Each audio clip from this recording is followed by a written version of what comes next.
Hello and welcome to the next video.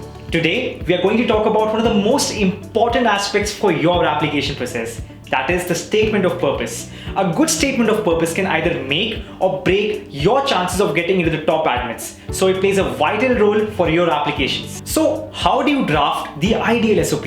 What are the steps involved?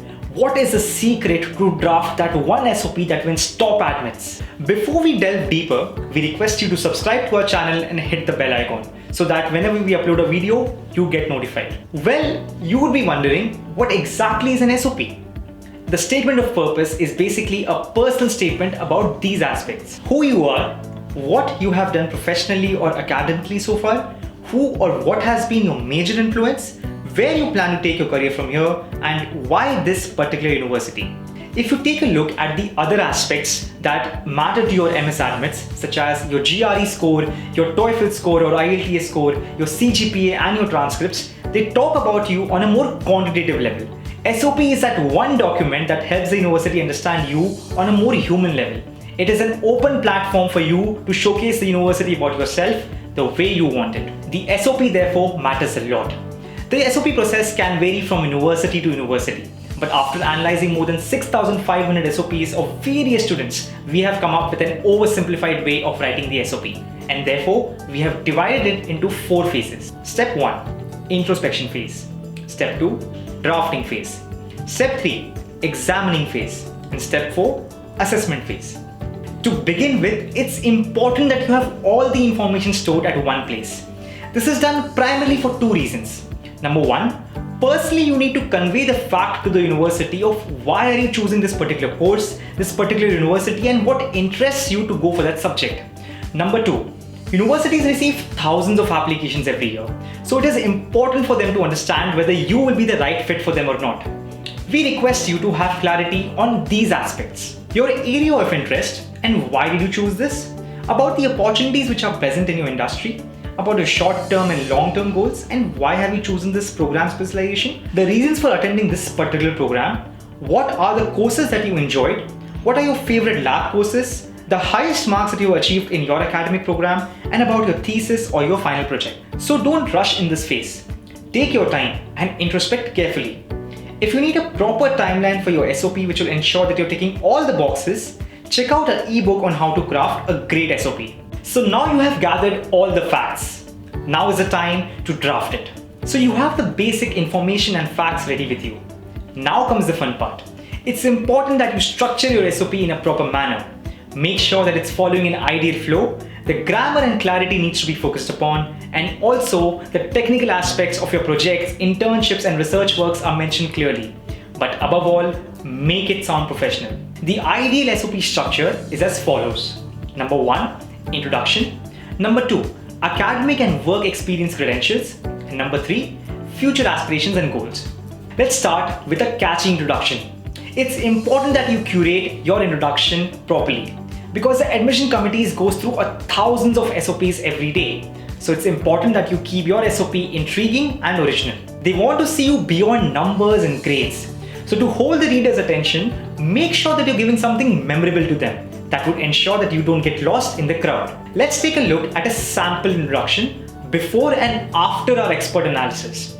As you can clearly see, the entire look of the introduction can be completely transformed by just following simple basics. Then it is the time to connect the dots of your past experiences to your future ambitions. Here you can talk about your subjects, your work experiences, your research work, your internships, and primarily what were the key learnings that you took away from them that resulted in you selecting this particular course in this university. Finally, you conclude your SOP strong by talking about your short-term and long-term goals. You can also show the university your drive and intent to learn, but most importantly, you need to talk about that why this university will be the right fit for you. For some, it may be because they have a great professor who is teaching over there. For some, it may be the research capabilities for that university. Find your reason and highlight that in your SOP. Before we delve deeper into the drafting process, here is a quick 4-minute quiz to find out whether you are ready for the admission season or not.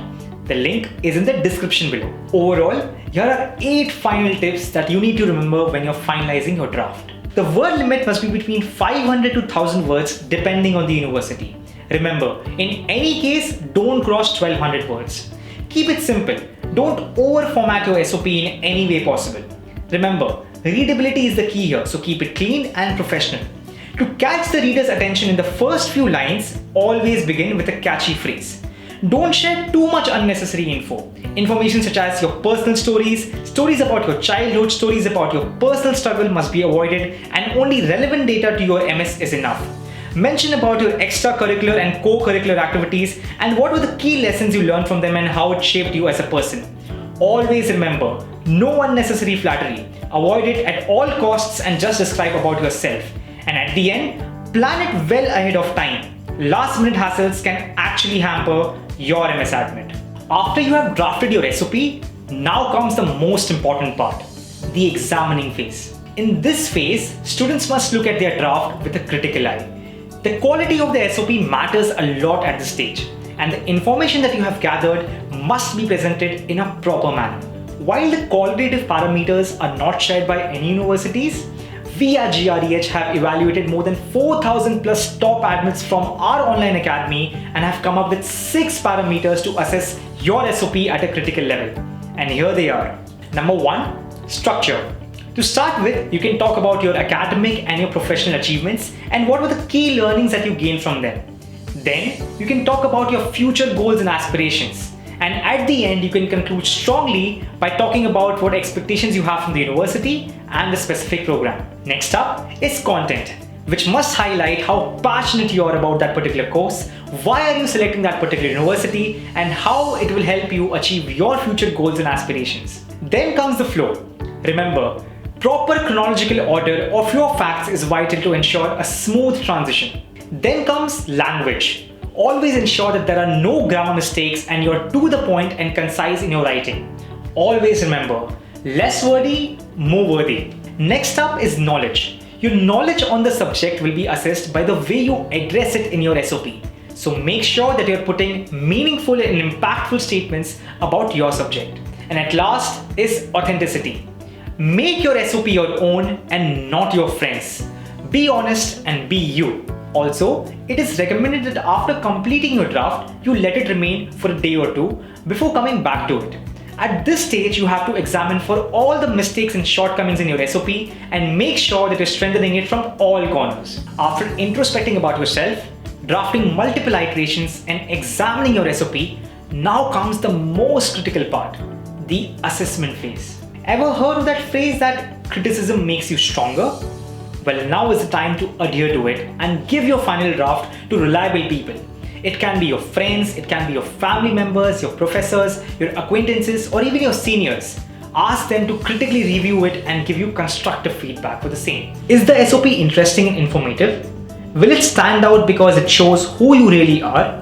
Does it capture why graduate study is important to you? Does it show how you think? Or did you illustrate the issue or experience very properly? Is your presentation neat, logical, and stated clearly? And did you make a strong conclusion rather than ending with a normal summary? Ask the reader what is the key takeaway and the impression they have of you after reading your SOP, and go ahead with those suggestions which actually assist your SOP. And there you have it, the basic idea of how to draft a winning SOP. But wait, if you're looking for a definitive timeline and a wide range of sample SOPs to learn from, then download the ebook on SOP writing. The link is in the description below. We have carefully examined various SOPs from different parameters and given out a blueprint to help you craft a great SOP. So go ahead and download the ebook now. Also, if you want to find out whether you're admission ready in just 4 minutes, check out our admission awareness evaluation too. The link is in the description below. Well, that was it for today. If you found this video helpful, leave a comment below and share it with your friends. Also, don't forget to check out our previous videos, and like always, happy learning from our side. Thank you.